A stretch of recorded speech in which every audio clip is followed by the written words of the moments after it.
How the heck did Golden State pull this one out? Did the Raptors blow their best chance at a title? What does KD's injury mean for his free agency and beyond? The only question left is, say it with me, you win. Hey, sports fans, Coach Nick here, and welcome to the BBall Breakdown live show /podcast/rehash with Jared Weiss. I had thought this was going to be the last game of the season, Jared. It was kind of nerve-wracking. I didn't expect to go through such a dramatic tug of war with the psyche. How are you doing? I am absolutely elated right now. Probably mostly because my birthday is Thursday, so I get the greatest gift in the world, the NBA Finals. Okay. So I'm very excited for that. But also that, I mean, these games have been great, but this was like the ultimate. This was the back and forth battle, the ultimate closeout. So I love how it's just getting better and better and better as we go deeper into the series. Okay, yeah, because it was a weird game. It opened up with the Warriors on fire and with a certain someone who was 7 feet who could shoot threes playing for them. So, Looney? Oh yes, him too. So what did you make of that? Because all of a sudden Kevin Durant is nailing threes. He looks pretty good on defense. We saw a little bit of an inability to move completely as quickly laterally as he had in the past, but still pretty darn good. Warriors, different team. Who knew? Yeah. It's funny how I didn't check. I wasn't on Twitter during the game, but I'm really feeling for all the people that tried to get there. I can't believe Kevin Durant was just goading us this whole time, and I can't believe he didn't show up for that previous game. All those takes, and then he probably tore his Achilles there. Like, I really hope that's not the case, obviously. But I mean, things are not looking good for him right now. I mean, the fact that he got out there and gave him anything is remarkable. Yeah, and by the way, that is one of the fears. I teach split and go on the catch, and this is actually off the dribble where he lifted both feet and split and then landed, and you put a lot of pressure on that back foot. The wider you get, the more pressure is there, and he got pretty darn wide. And so that's always a fear when you're trying to coach that, to make sure that you don't get beyond a certain level where you can put, a ridiculous amount of strain. So, he grabbed the lower part of his leg near the Achilles, just like he did the first time. So, there's no way he could have done what he did if he had torn his Achilles the first time, right? There's just no way he's coming out and moving like that. No. Now, somebody had shown me an NFL player who tore his Achilles with the same kind of. I tweeted out the slow-mo of the ripple that you see his calf move through as it explodes or whatever that happens underneath his skin.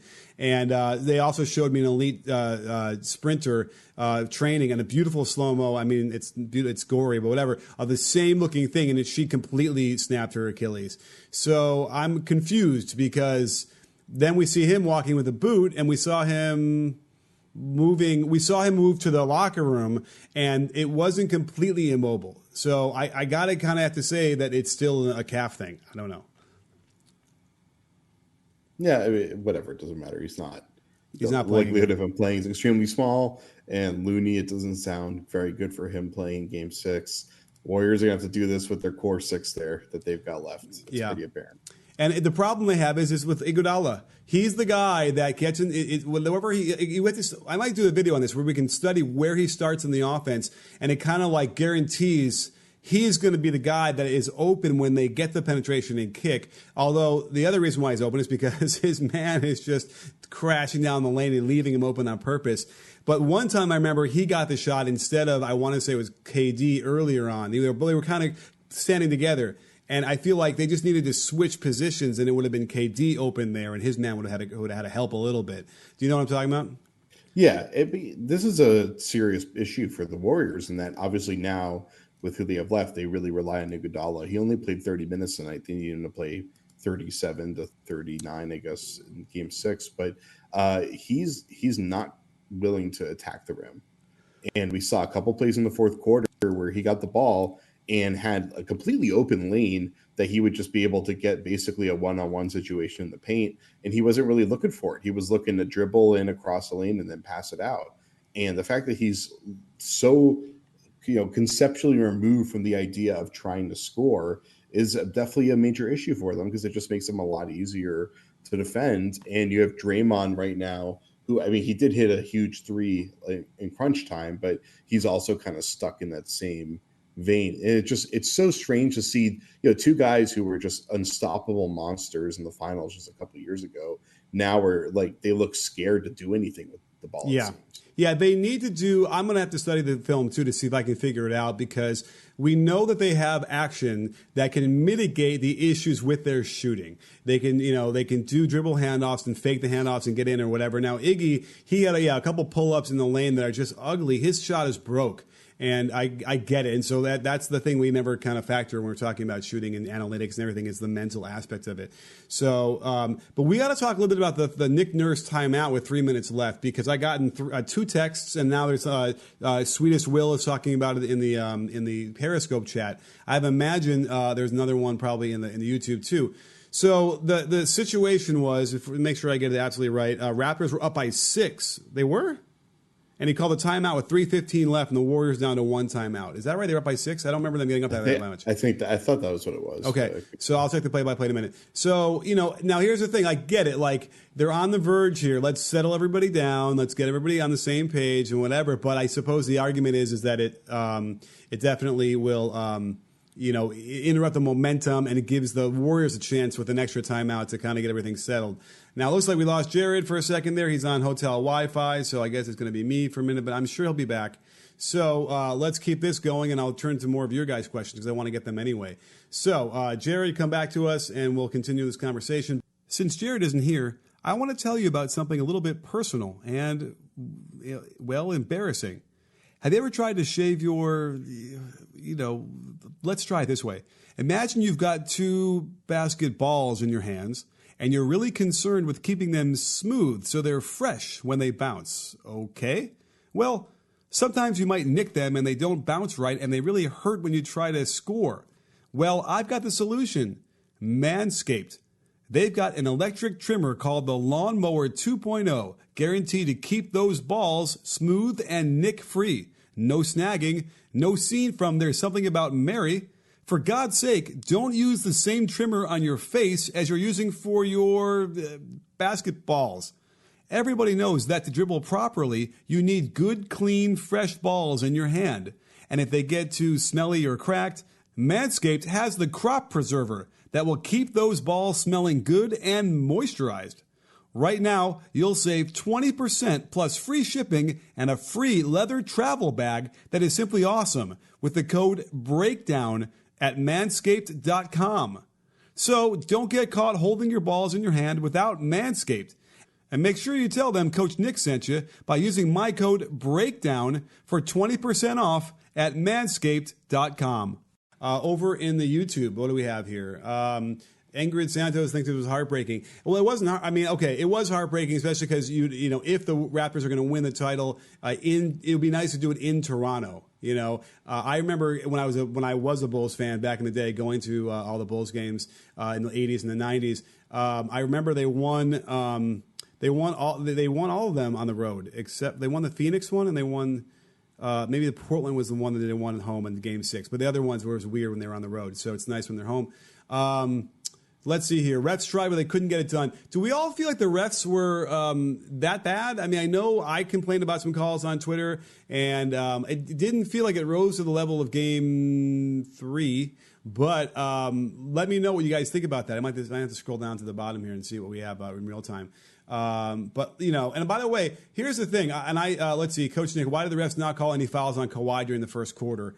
Nothing in my mind's eye is coming at me just yet, but maybe we'll go through the tape, we'll see it. But the other thing, and by the way, we have some super chats. Thank you guys so much for super chats. I love them. I'm going to shout you guys out right now. Xavier Smith, who's a friend of the breakdown, was this game decided by a bad goaltending call? Now, remember, it got so close. It turned out that the ball was on its way down, and we got to get Ronnie in here to make sure that when a short shot like that is on its way to the backboard, if that still comes into play or not. There's a lot of weird rules about the goaltending. Ronnie broke one down for me the last time in our last thing with him, where if the ball was still on the rim, like kind of touching the rim, you could touch it. Now I'm already forgetting, but it was really kind of it's shocking to me. And there's probably some other rules in there. So we got to find out about the upward and then downward motion of the ball before it hits the backboard. Let's see. Jedi Jazza, thank you so much for your super chat. Can't see Golden State winning Game 6 with limited resources. I agree. I'm feeling that like with let's see. Jared is okay. We're doing that same thing with Jared. I'm gonna have to give him a new. Let me give him an. Oh, let's try that again. Jared, let's try that again. If you're listening, I'm going to tell him right now. Try again. If not, here he comes. All right, so I figured that out. Here comes Jared.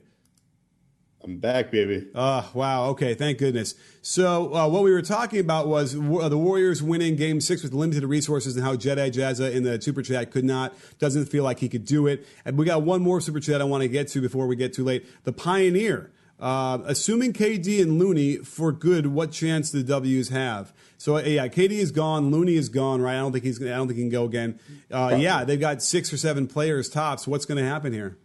It doesn't seem to change too much of the equation, considering that tonight, I mean, KD's big shooting was great early on, but he didn't make a huge impact on the game. And then Looney was kind of struggling, I think, for a good amount of the game, and it was Boogie who was the impactful guy underneath. So, and frankly, who knows? This game would have been maybe an even easier win if that putback dunk by Boogie counted. Obviously, the issue is that Boogie's lateral quickness on the perimeter is not good right now. We saw that where Lowry got by him for the 2-and-1 at the end there. So yeah, like that's still an issue, and I bet that's going to be a big part of the game plan for Toronto is trying to run some high pick and roll where you can get Lowry and Van Fleet just attacking downhill and getting past Boogie. And that just makes drive and kick so much easier if they rotate over or you get to the lane straight up. So I think we're just going to see tons and tons and tons of high pick and roll as we've been seeing mostly earlier in the series. We didn't see nearly as much tonight out of Toronto as we have for the last couple games. I agree. You know, Boogie was killing them in the pick and roll defense. He was so ineffective. It was mind boggling, but he was able to balance it out a little bit with his scoring. He ended up having 14 points, 6 of 8 shooting with a 3. So he was good, but like bad. And it was kind of like, if I were a Warriors fan, I would have gone through the ringer on this one because you're like, yay. And then you're, So he really needs to get a little bit better on the defensive end. He can't let Lowry just sort of stop and then turn and then shoot a little shot from 4 feet a couple times he did that. We have another question here. Can I just quickly note something? Yes. What you just described about DeMarcus Cousins, you just described DeMarcus Cousins. That's always been his game. This isn't that different. I'll give him credit. He's actually trying way harder now, and he's actually playing like the player that we've always dreamt of him becoming. And hopefully he'll get healthy next season and take this mentality and actually put it together, and he'll be a top 10 player in the NBA maybe if he does that. For sure. And by the way, yes, and I definitely we've shouted it out before. The effort is there, and that's good to see. He's closing out kind of hard, and he's really kind of moving around, so that's good to see. So yeah, if he can kind of get back into better shape again and train and not be 75% whatever he is, he'll be better. Here's interesting: we have 2 of the almost exact same questions in both the YouTube and the Periscope chat. So let's see, Gabriel Sturdy and Afro Nomo.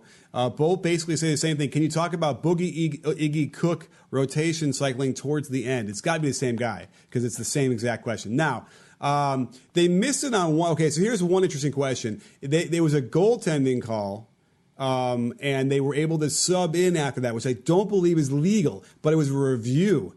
Maybe, can you know if the rule is you can sub after a review? Well, no. Right. I think they were able to sub in on that one. Now, there's another one where they didn't put Cook in on offense when they could have, as far as I remember. That was a legal timeout. They could have done it. They didn't do it. And the other thing that was interesting was, for a second there, I kind of almost wanted to freak out because Draymond runs the baseline. No. Draymond runs the baseline when they're full court pressing and it turned out, I think it was the goaltend. And then it was a time, like the review. And for a second there, I was like, wait, you can't run the baseline there either. But I think they just counted as a regular basket was made, and then you can move it. So there's a couple things in there that were making me freaking out. But I think that was not an issue either. Quick thing, it's the Livingston substitution, according to the play-by-play, came when DeMarcus had the moving pick. So it was an offensive foul, which allows you to make the substitution. Okay. Right. Okay. So either way, that's smart to do. And I just think he missed one of them. I'm pretty sure he had a timeout, a legal substitution there to get Cook back in on offense, and that's what he's going to have to do. I mean, if it gets close again down the stretch, I don't see how you. I mean, if you can, I don't see how you can keep Iggy in there. It's just a real problem. Yeah, I mean, I guess you just have to because his defensive prowess and switchability. Yeah. And I mean, at least I feel like with Cook isn't going to comfortably get into the lane if he doesn't get his shot. And so you're kind of more at risk that he could get trapped in the corner or something like that. Iggy, I at least have confidence that he's not going to get trapped on the corner and that he's not going to turn the ball over necessarily. He will make the play. And I guess I'd rather have a guy who's at least going to like kind of, run in there, go across the lane, and then skip it out to somebody else, even if he's not going to do anything. Yeah, I don't think that would happen to Cook so much. I trust him enough to kind of like, he's been good and aggressive. And it's been solid, yeah. So, yeah. Now, we have another question. Thoughts on the last possession by Mr. Tosinski. Now, we've seen this throughout the entire series. When they isolate Kawhi Leonard up top, they're going to run another guy at him just for anywhere, which is risky, but they've been doing it all series long. They do it again, and what normally they've been getting some sort of a short roll pass to the free throw line area, which is the whole big problem. This time they only got it to the wing, and then it got to Lowry. I want to credit Draymond. I tweeted this out. Draymond didn't get stuck underneath Marc Gasol, which would normally happen. He was smart enough to be on the other side of him, so once it went to the corner, he was all over it, and they harassed him into that miss pretty much, although I think Lowry had to rush it. So that was my take on how the last possession played out. Yeah, and I mean, by the way, Lowry rushed the shot. He didn't get blocked, right? No, I don't think so. Literally hit the back of the backboard. Yeah. I was kind of shocked by that one. I guess Dre closing in really affected him. But I didn't really have too much of an issue with that final possession. I mean, they tried a couple different times to attack down the lane. I think I was surprised that Kawhi just didn't try to muscle through even more. It's kind of what he's been doing. He tends to muscle through until he gets to that free throw line extended and then pull up from there. But hey, Klay did a great job, and Klay is probably the best in the game at defending that kind of possession. Yeah. Now, when you left the chat, we were talking about the timeout that Nick Nurse called with 3 minutes to go, and they're up by 6. And I guess what everyone's going to be mad about that is it kind of ruined their momentum. What's your thought on that? I was surprised by that one. I thought he was doing that so that he could make a sub, just because I assumed that he wanted to, I don't know, switch like Ibaka for Gasol real quick or something like that. Yeah. If I'm trying to remember correctly, I think Ibaka was off the floor because I think Gasol had been out there for like 2 minutes of hard running, and I figured maybe they just want to give him a breather or something like that.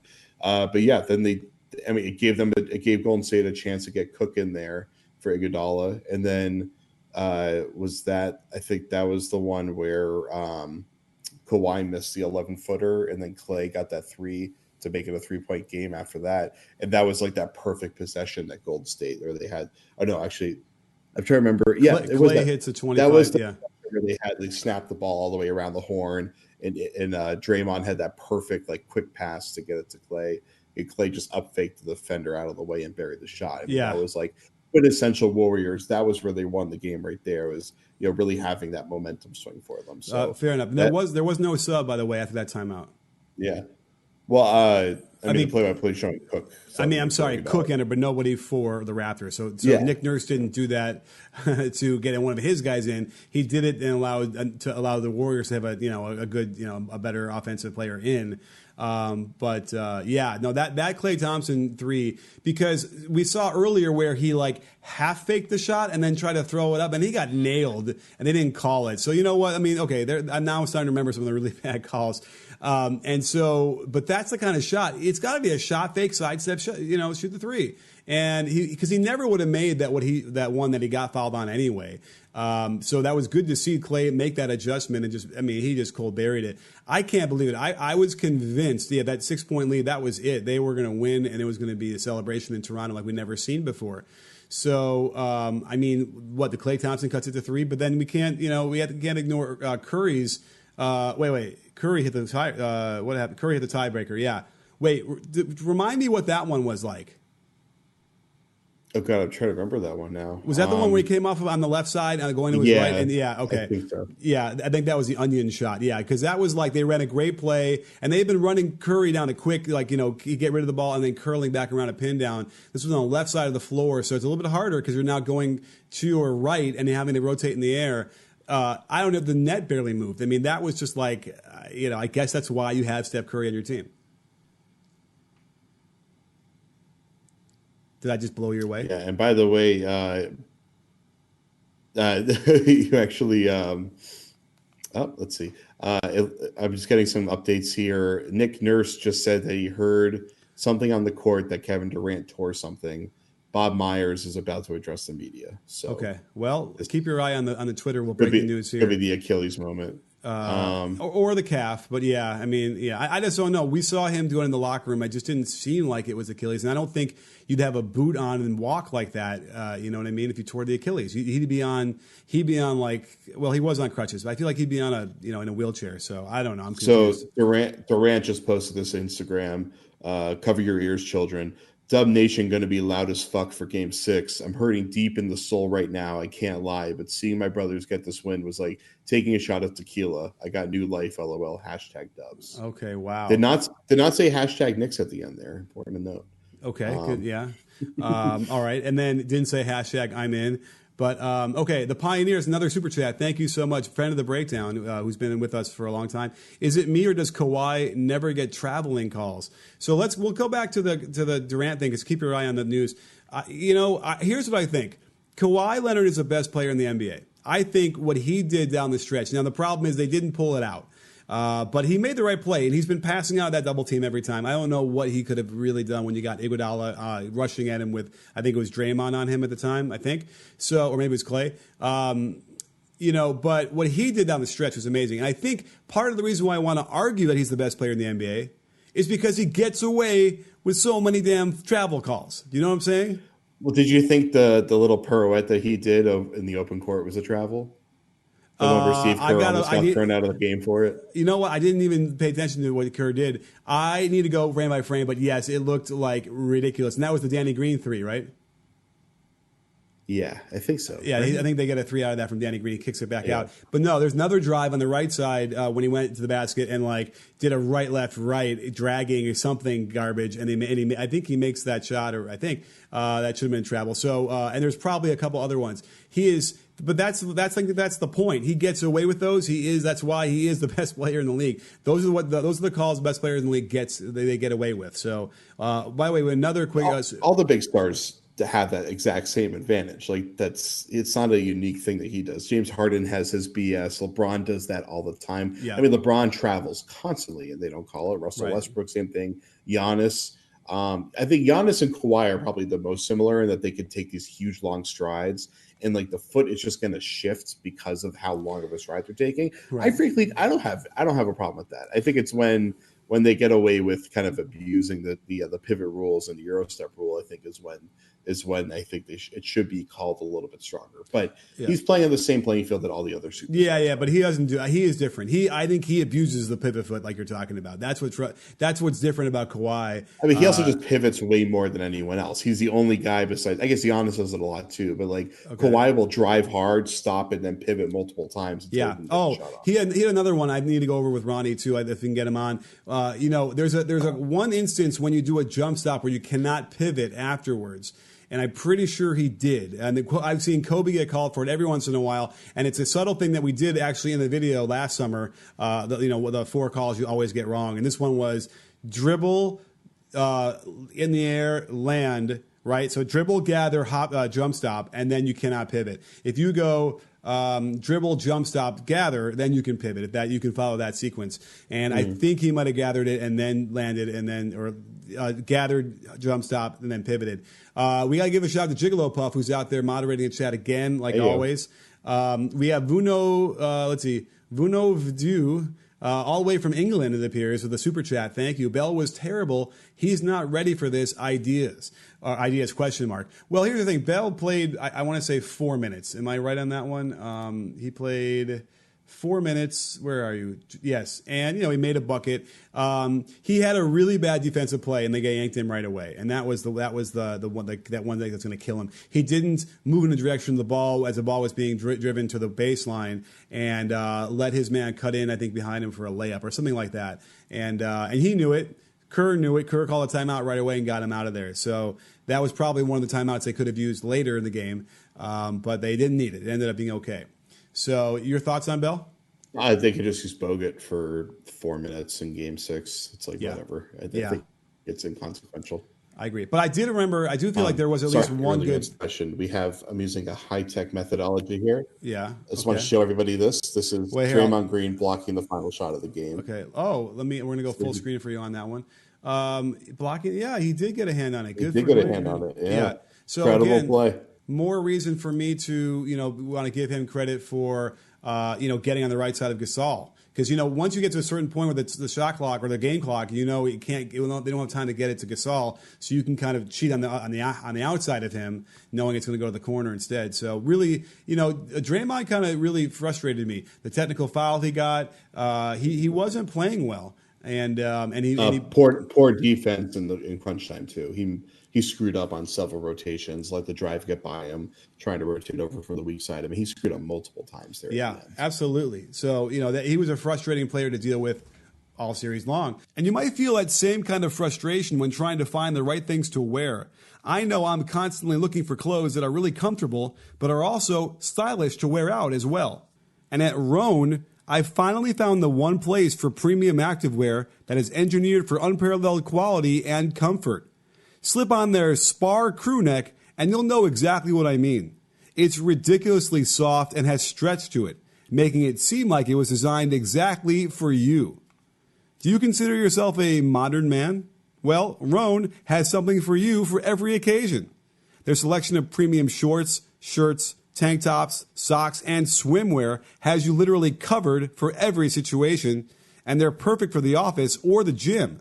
And now, Rhone has just released their amazing new commuter collection, perfect for looking great and staying comfortable at the office. There's no question the style is familiar but unique, as it rides the line between absolute comfort and the need to look appropriate in an office setting. I'm a sucker for pullovers, and their Sequoia quarter zip is awesome because you can have a nice collared shirt underneath it to get the perfect mix of business and casual. And that goes for everything in the commuter collection, from pants, polos, shorts, and shirts that are all lightweight, comfortable, and wrinkle-free. Go to Rhone.com/breakdown today and use promo code BREAKDOWN to get 20% off your first purchase. That's RHONE.com/breakdown, promo code BREAKDOWN for 20% off. Rhone.com/breakdown, promo code BREAKDOWN. Let's go to Periscope. We have a lot of people on Periscope tonight, and we have some really good questions this time, which was, where have you guys been? Let's see here. Although, can I get some other ones? Quinn Cook should get more minutes.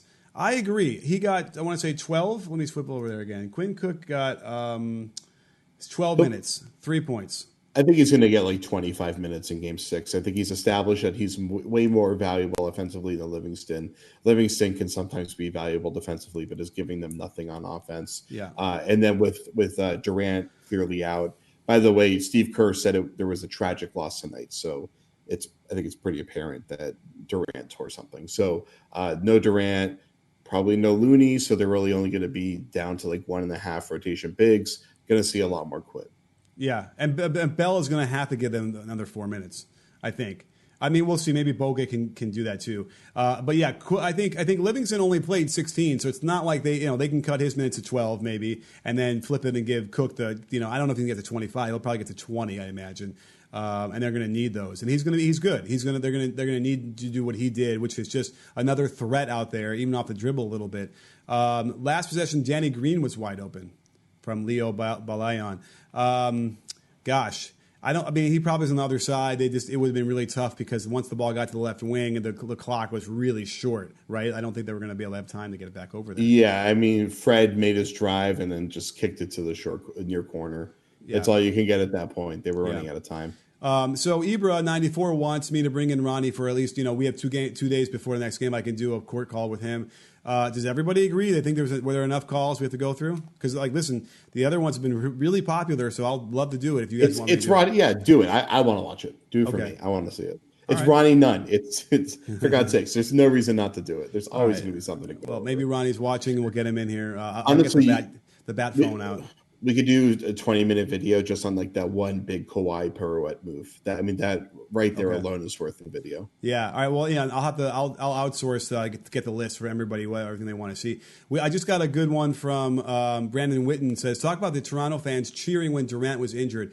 Now, are we sure they weren't cheering when he got up, which is what we see a lot of home fans do to the visiting player? I've seen a couple different explanations, but it seemed like the understanding from the Raptors' perspective was that they thought the fans were cheering because either one, they didn't realize how serious it was and they thought he was just kind of down and a little hobbled, or they were cheering for him getting up. And apparently the Raptors players like Kyle Lowry were trying to say this is a big deal, everybody stop. Mm-hmm. And so instantly people responded to that. So I'm not gonna put this on the Raptors fans as some sort of dirty thing. Yeah, I don't know. I mean, I know the announcers instantly went to that, and I don't know. You know how that goes. A lot of times when an opponent player goes down, and then as soon as even if it's really serious, and they put him in the cart and they start driving away, they'll cheer. So I just kind of feel like that's what it was related to. So we as far as we know, these are not like other fans in other stadiums. You know who we're talking about. These are the Raptors who tend to be pretty classy, as far as I could tell, right? Oh, we're going to think of non-classy fans in the NBA. If only I covered a team that had some. Oh, I'm not even talking about that either. Is it that? It can't be as bad as where I'm thinking, but we won't go there. I'm kind of curious. I kind of need to do a break. I could do you know what? I should do a whole video just breaking down the last 3 minutes. For sure. Bob Myers is talking right now, so I'm going to listen to that while you talk. Okay, sounds good. H. Yazdi wants to know if Lowry choked. I don't think he choked, but I kind of want to go back down the last several possessions to see sort of what happened, because a 6-point lead with 3 minutes to go at home, for the game, that should be your game, at this level. So I'm kind of almost want to look at it really quickly to remind myself what the play-by-play was. So Clay drills a 3 after Kawhi misses an 11-footer, but that was heavily contested as far as I remember, the Kawhi shot. And then Kyle Lowry had a backcourt turnover. Why am I blanking on that one? You know what? And then Steph comes down and ties it, and then Clay hits one to go up by 3. Now, but Kyle Lowry makes that layup to cut it to 2, and that was big. So I think Kyle Lowry played pretty well. But Kawhi Leonard rose up in the fourth, is Rohi 0109 says, and for sure. I mean, that's why I said I tweeted it out. I thought they were going to win. No problem. He had how many points did he have? 10, 12 points in the fourth quarter. And they were those are superstar points. And plus what he does on the other side, I think he's the best player in the NBA. Why call timeout after Kawhi scores 10 straight? Yeah, that's a great question. We kind of went over it. But yeah, I guess there's a momentum thing you don't want to interrupt. It also let the Warriors get somebody in there to sub. Let's see here. Snipe 30, what about Kawhi elbowing, traveling every time he goes in the paint? Well, we discussed that a little bit earlier. He gets away with that. He's a superstar. Oh, we have some more super chats. Guys, thank you so much. Wow, I'm sorry. I'm late. Mr. Trey 23, thank you. We have, what do you think of the Draymond over and back? What over and back? Oh, crap. Somebody tell me which one he's talking about. Because I'm thinking about the one where he got it was Looney called on a Kawhi drive. That was not that one. Draymond over and back. Tell me what it is in the comments or something, and I'll scroll down. Alexander Varga, reality of the Warriors winning next 2 games. Praise KD. It's not really that realistic, I don't think. I think this, it didn't feel like the Warriors I know they had a lead and they were up even 14. It didn't really feel solid at all for me for the Warriors. So I don't feel good about it. I don't think they're going to win this thing, especially without KD and without Looney. I think it's going to be a celebration in Toronto, either in 6 or 7. Gordon saying Durant has Achilles injury. Okay, thank you for that super chat from Canada. And we're waiting. I think Jared's going to give us the full breakdown in a second after he hears from Bob Myers. Yeah, it's fine.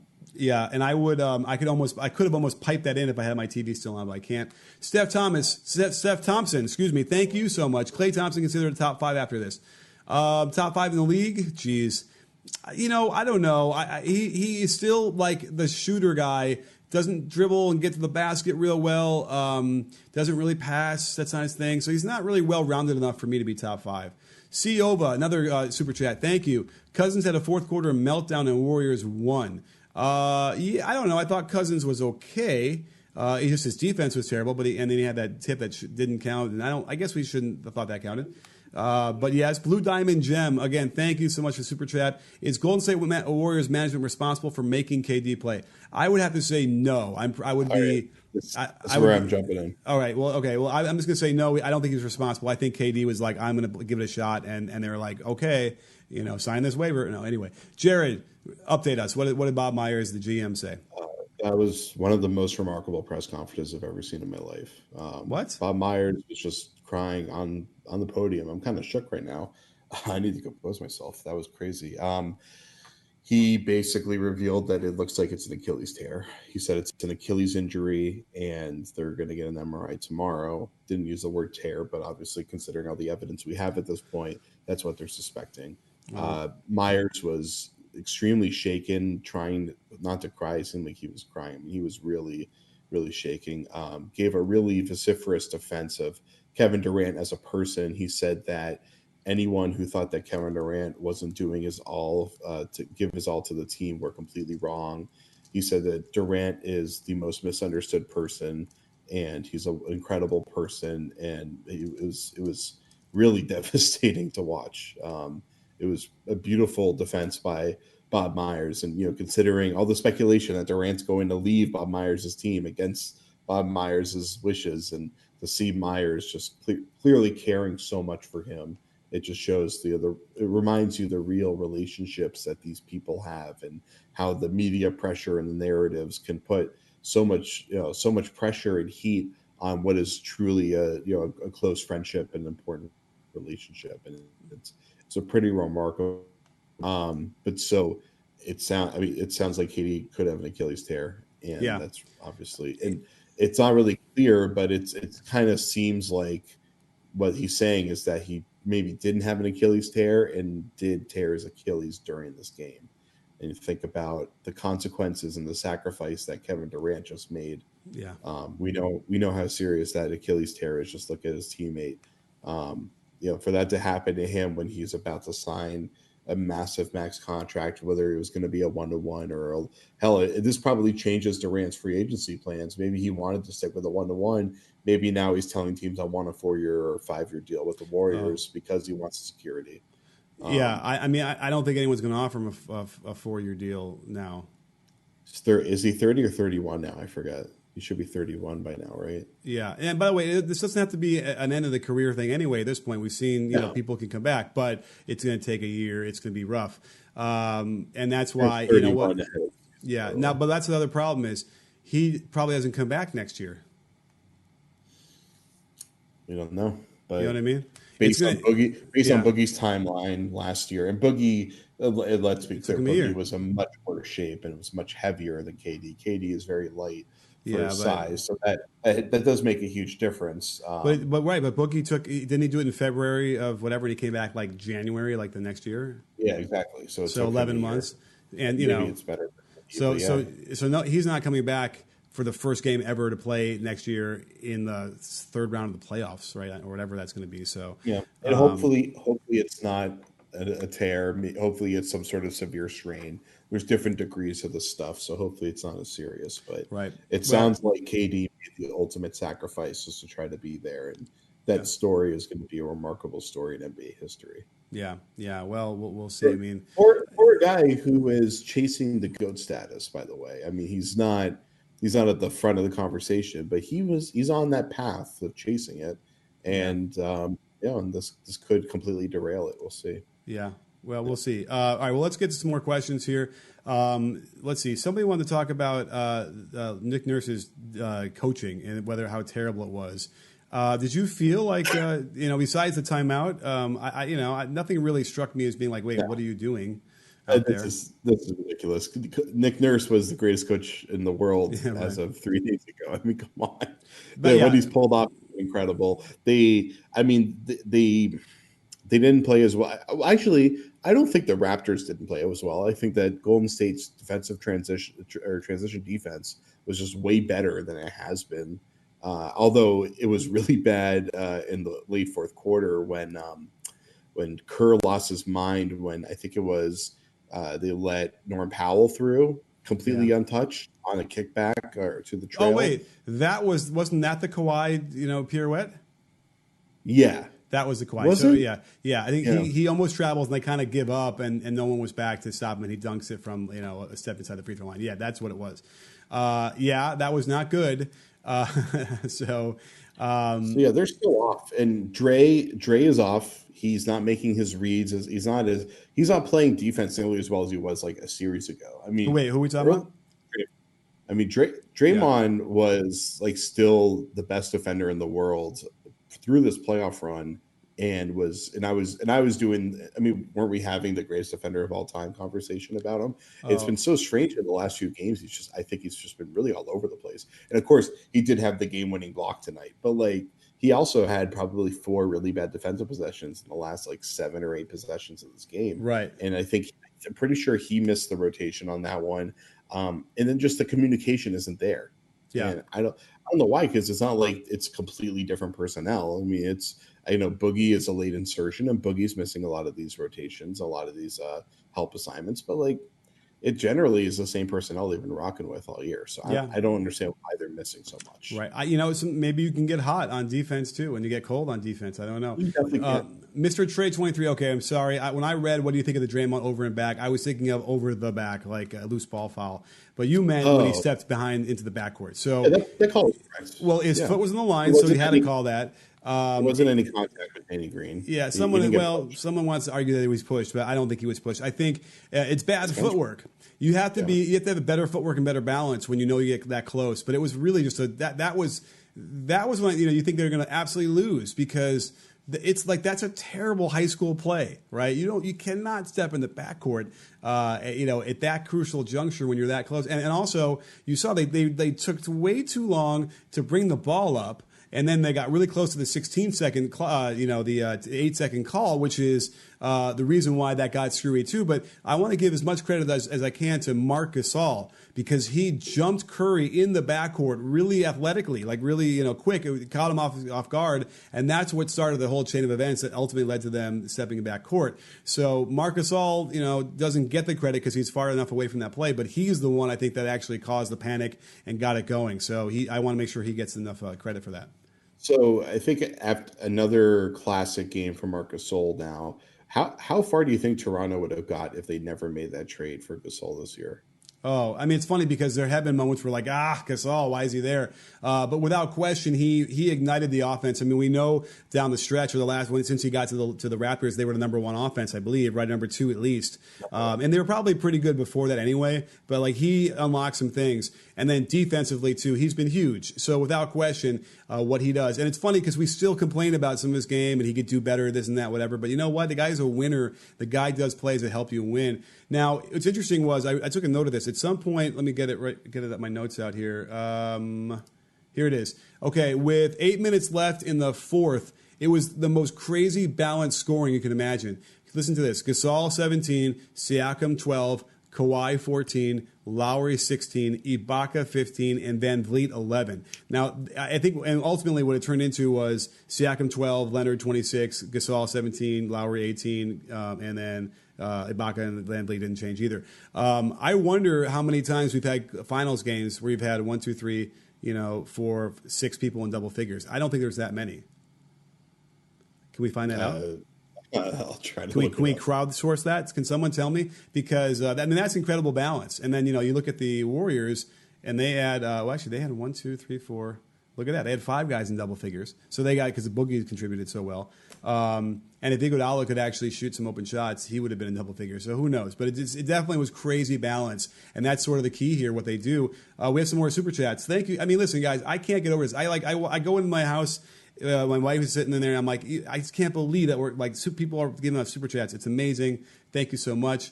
Jedi Jazza. I'm assuming it's Jedi Jazza. Got a feel for Steph too. So much crap to deal with. Yes. Steph has to deal with crap, but you know what? He's got a pretty nice life too, so I don't know. Then we had another one from somebody, and it retracted, so I don't know what that means. Joey Z, thank you so much for that super chat. And then Xavier Smith, another friend of the breakdown. Wow, very generous. What's more important for the Raps, keeping Golden State under 110 or getting their offense going? Also, do you think the Raps were giving up easier threes tonight? Let's unpack that. What do you think about the first question, which is keeping them under 110 or outscoring them? I'd say it's the former. I think they want to keep Golden State low because the Raptors scoring, I think, is kind of comfortably settled in that sub 110 range. So okay, so you want to keep Golden State down. You just want to keep their offensive pace down. Most importantly. Sure. And like I did a breakdown that also was very popular, showing what they were doing on defense to hold them to their lowest offense, to hold the Warriors to their lowest offensive rating. So go watch it if you didn't see it yet. And what they're doing. I mean, it wasn't the biggest craziness. It was simply leave Draymond wide open, leave Livingston open, leave Iguodala open, and then Boogie was shooting 30% from the field, and he's taking shots. What's his farthest shot? 5 feet? Oh, you know what? He's taking some three. He took a three, but for the most part, right, he's barely taking anything from outside the lane. So that's really helpful. Now, you see what happens when Boogie actually gets back to somewhat normal. I want to say, was he 6 for 8 tonight? Let's see here. Cousins 6 for 8. 6 for 8, yeah. You know what I mean? And listen, how every single bucket he got was crucial to them winning the game, and that's what happens when they get a little bit closer to normal. So even though Iguodala still stunk up the joint, and so did Livingston, and then Draymond hit 2 threes. And that was important because he simply didn't really play well, but it was enough and certainly better than what he was. He was 2 for 4 from the 3-point line, where he was something like 23% from beyond the arc in the rest of the finals. So all he needs is a little bit more from those guys, and they can win the series, believe it or not. I don't even know, without Looney now, without KD. I don't know. I don't feel good about it. But another super chat, another very generous Varun Rizbud. Thank you. What do you think of Myers being emotional in the press conference? Did the offseason just change with the KD Achilles injury? I mean, you just already expressed yourself. I guess you might have missed it. Jared, I guess he just got here. Yeah, that was like 5 minutes ago. We can go through it again. There's a bunch of people talking about this. If you want to go through it again, can you condense it to a couple sentences? Go, Jared. Okay. Myers being emotional was, I think, a remarkable reflection of the relationship he has with Kevin Durant, respect for his players, the media driving the narrative of KD's already leaving to the Knicks, that KD doesn't want to sell out for the team, all that kind of stuff. Like, KD made the ultimate sacrifice for the team. It was so apparent that his priority is basketball, his priority is the team that he's on right now, and all that kind of stuff, and that he's not looking ahead to the future yet. They said it's an Achilles injury. Nick Nurse said that he heard someone say on the court that he tore something. It sounds like it's pointing pretty clearly at this point towards an Achilles tear. The Warriors think he has an Achilles tear. They have to wait until they get the MRI results tomorrow to know for sure. This is devastating because why don't you get into how you think it affects the offseason? Yeah, well, I mean, certainly, look, if you can use Boogie as an indication, like all of a sudden, no one's going to want to sign into a long-term contract because you don't know how he's going to respond. You're not going to have him for a year. You're not going to have him for next year. He's done. And that's okay because he needs to rehab, and then he's going to be 32. So it's a real thing. Like, he might not ever get the max. It might keep him in Golden State, though. Maybe he just stays there for a one-on-one. They would probably, again, who would do it? Who's going to do it? Here's the problem. It's the timing of it, right? If you do this in December, January, okay, you come back and you have a half of the season. Because you're not going to have a whole season, that's just going to be a risk. I don't know. Do you think, Jared, that anyone's going to take a risk of offering him a 1 or 2 year deal, knowing he won't play for a whole year? Well, the big question is whether he just decides to opt in at this point. I mean, his option is that he could just opt in if there's no market for him. And which is crazy because that changes everything for free agency. I mean, all of free agency right now is completely predicated on waiting to find out where Kevin Durant is going. I've talked to like 3 major free agents that have all told me that they're waiting to see. They need to wait to see what happens to KD before they know where their money's going to be coming from. You know what? The Knicks would do it. The Knicks would probably. Wouldn't they think they're crazy? They do a home run shot and say, "We'll give you a 4-year deal, and we'll trust you'll be back." Usually, yes, but there's so many other great free agents at this point that it doesn't make sense for them to take that kind of flyer, even though they've been dying to get KD. And I mean, it's not even like just KD, but to get like this, like the top class free agent. But there's so many other good guys that they can target. Hell, they can make a really hard run at Kawhi, which will, Kawhi will probably go, but still, it's at least worth a shot before you go to KD. That was an interesting interpretation of his. Right, I think that was that closer. Anyway, I try to undersell it, just make it a little bit more natural. Kong Fam asks, another super chat again. Thank you. What was up with the Raptors timeout with 3 minutes remaining? Okay, so we have people coming in and out of the chat. Yeah, it was in the middle of a run. You don't want to ever take away the momentum of your team. It was very strange. As a coach who never liked to call timeouts, I was sort of the Phil Jackson school of thought where, let them figure it out. But again, there was nothing to figure out. They were up by 6 on a run. It was crazy. I'm anxious to hear what Nick Nurse will say because it's guaranteed someone's going to ask him about it. And I'm sure I'll shove it in the video too to let him give his answer, and then I might have to tear it down a little bit. I don't think they're going to lose the series. I think the Raptors are going to win this, but if they don't, that timeout is going to live in infamy. Won't you say? Probably, yeah. The great timeout that changed the course of history. Yeah, crazy. So let's see here. Any other questions? Can you see here? Can you grab from the chat as we're going through? Let's see. Max Parlow just dropped $2 without asking a question. Oh wow! Thank you, Max. Thank you. But guys, if you're going to give us a super chat, put a question in there so we can at least give you your money's worth. Yeah, or just yell at us and say that Jared is better looking than me. Most of them are yelling that I need to shut up and let you talk. So I'm trying to do that more. Right. Here's an interesting one from Andrew Clothier.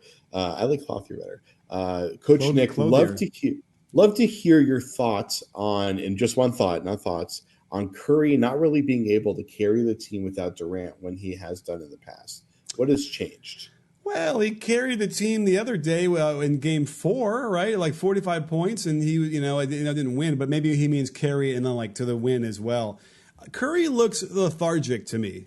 He doesn't look like the same guy. Now, I know we're at the end of the season, and every once in a while he has these spurts, right? But he doesn't look like the same guy. And I know he's 30, 31, and it's 10 years, and it's a lot of, and he's getting beaten. So that might be what it is. We never get to see Curry. We never get to see the November Curry in June, right? It just seems like he's worn down by then. That's too bad, and that's everyone. So that's my thought on that, I guess. So I don't know if anything has really changed. I just feel like he just gets beaten on, and he's probably banged up. He had the sick game at some point, and that's just how he is. I think we're gonna have to accept that's how it is. And but you know what? He's still the single most gravitational.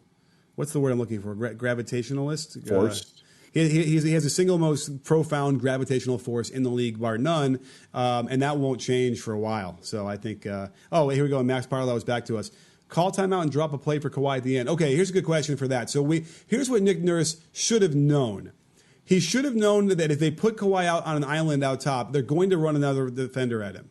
Now, in theory, he could be like, fine, we'll try and generate a shot like we've been doing, and that'll be live with that. But why not run a handoff to him where you can't just double him that quickly? Do a pin down into a handoff into a ball screen. Do some sort of action. They were doing that really well earlier. And that would get him, at least give him a chance to do something. They had plenty of time to set that up and do it. So that is a failing too that you like to see, Kawhi create the last shot, right? Yeah, and I don't remember if they have a timeout left for that during the final possession. Oh boy! Because I usually like to see them try to call that. Just have the coach run out and call that in the middle of the play if it looks like it's not going anywhere. Yeah, I don't. You know what? It's worth looking into. I think that they might have had a timeout. I mean, I know at one point they had 2 timeouts left, and the Warriors only had 1, and that was late. So I bet you they still had a timeout. And I get it, let him go before the defense can set up, yada yada. But I don't think you can do that in that situation. Not for the game, not for the title.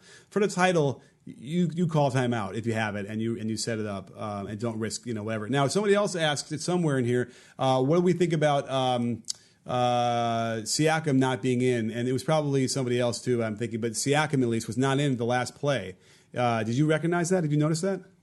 Yeah. And Ibaka wasn't in either, but I don't think he would have been in anyway. I think they would have had.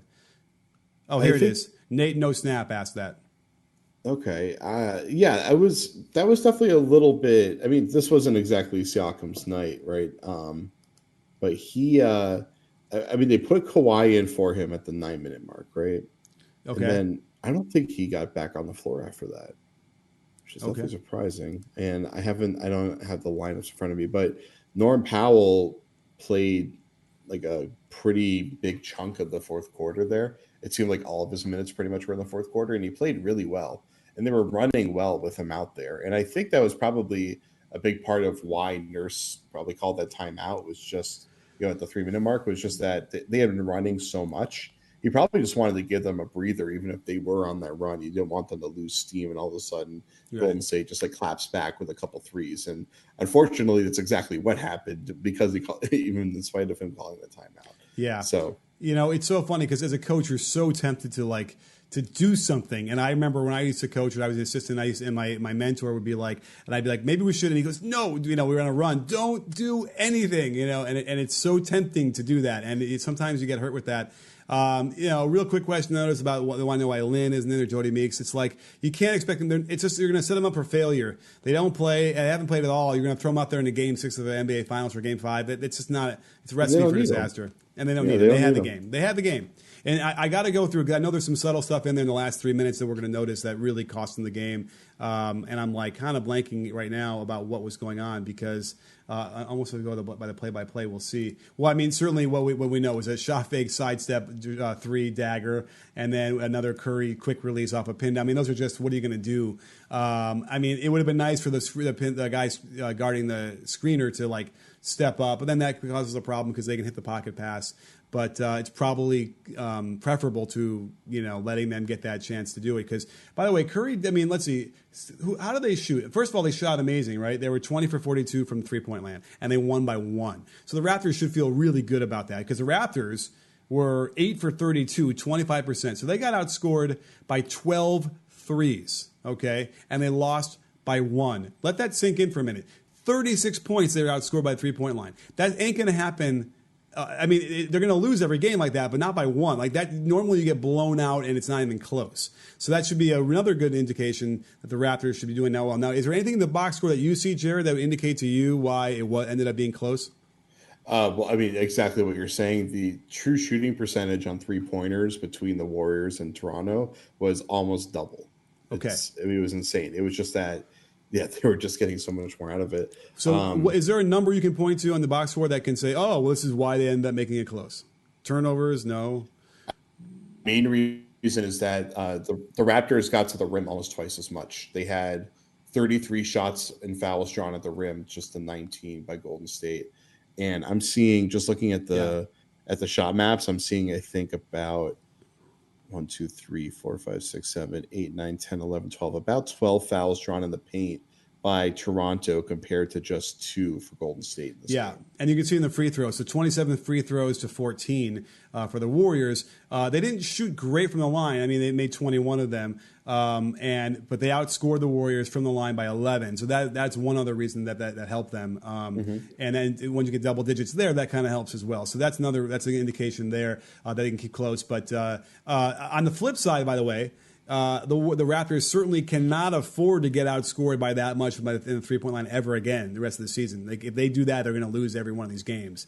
So I think it's a mix. I don't think the Warriors are going to shoot 47% again or 48% from 3, especially because Durant comes out and nails 3 of them, right? Yeah. He went 3 for 3. It was kind of shocking early on. Yeah. But to Toronto's credit, they kept hitting back early on, and there was no big lead for Golden State to capitalize on. That's the reason why Toronto was in this game. Right, absolutely. We got another couple of super chats. Thank you, guys.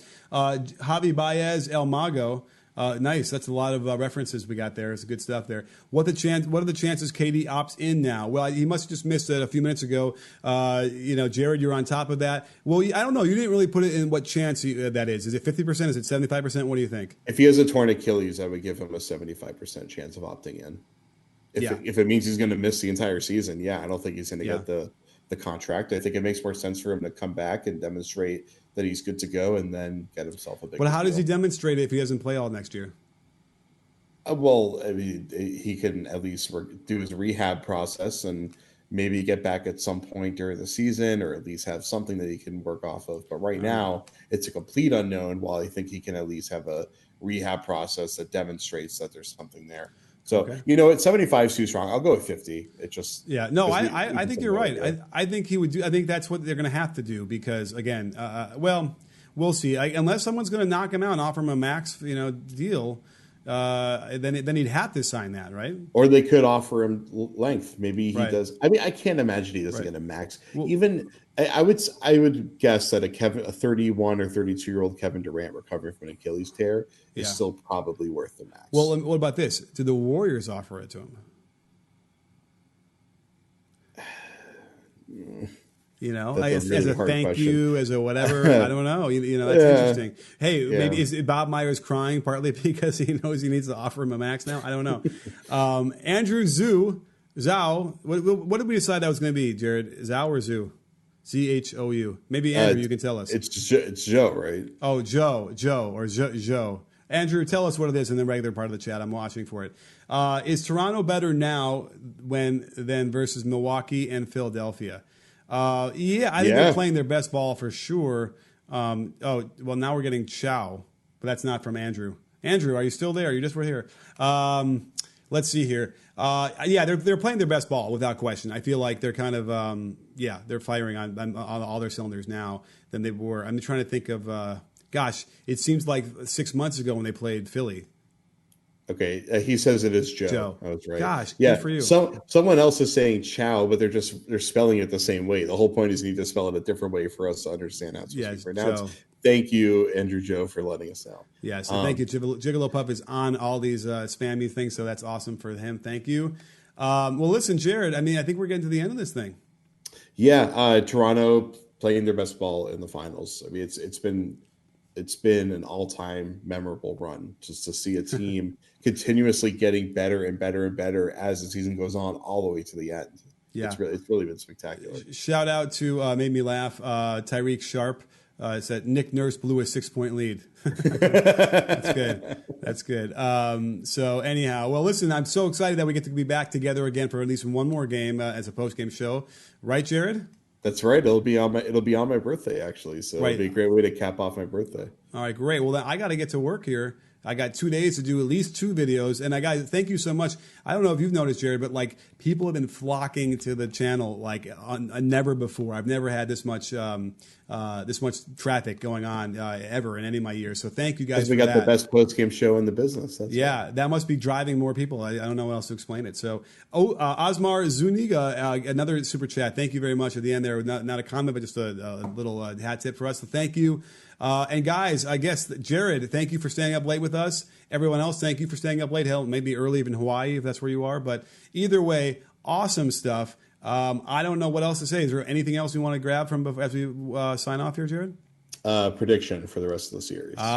We got to do that, don't we? What's your prediction? You go first. Raps in 6. Yeah, it just doesn't feel good. It doesn't feel good for the Warriors. Yeah. So, but they're gonna be in Oakland. Right? That means something. Oh, and did Jared freeze on me? No, he's back. I don't know. I'm going to say Raptors in 7. How about that? All right. I like it. Well, let's do it. Well, thank you guys all for joining us. Thank you, Jared. And don't forget, sports fans, at BBall Breakdown, not a channel, we're a conversation. You in? Are you in, Jared? I'm in birthday mode, baby.